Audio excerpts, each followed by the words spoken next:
நாம் ஏற்கனவே சொன்ன மாதிரி மார்க்கெட் வந்து பார்த்திங்கன்னா பாசிட்டிவ் சைடில் மூவ் ஆக ஆரம்பிச்சிருச்சு. இன்றைக்கி ஒரே நாளில் 1022 பாயிண்ட் ஏறி இருக்குது. நம்ம சென்சஸோட ஆல் டைம் ஹை பார்த்திங்கன்னா 85,978 இருந்துச்சு போன வருஷம் செப்டம்பர் மாதத்தில்.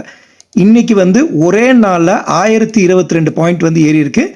85,609 அப்படின்னு வந்துருச்சு. ஸோ கிட்டத்தட்ட வந்து நம்மளோட ஆல் டைம் ஹைக்கு பக்கத்தில் வந்துட்டோம்.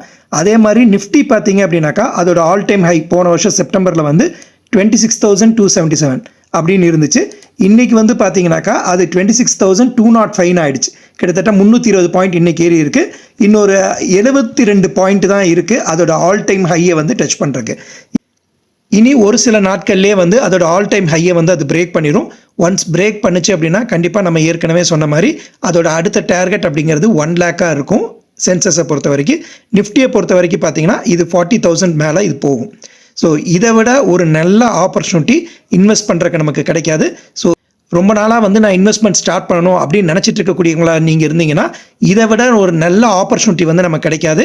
இமீடியட்டாக வந்து அக்கௌண்ட் ஓப்பன் பண்ணணும் அப்படின்னாக்கா ஸ்க்ரீனில் தெரிய நம்பருக்கு வந்து காண்டாக்ட் பண்ணுங்கள். எங்கள் டீம் வந்து உங்களுக்கு சப்போர்ட் பண்ணி கைடன்ஸ் கொடுத்து உங்களோட அக்கௌண்ட் வந்து ஓப்பன் பண்ணி கொடுப்பாங்க.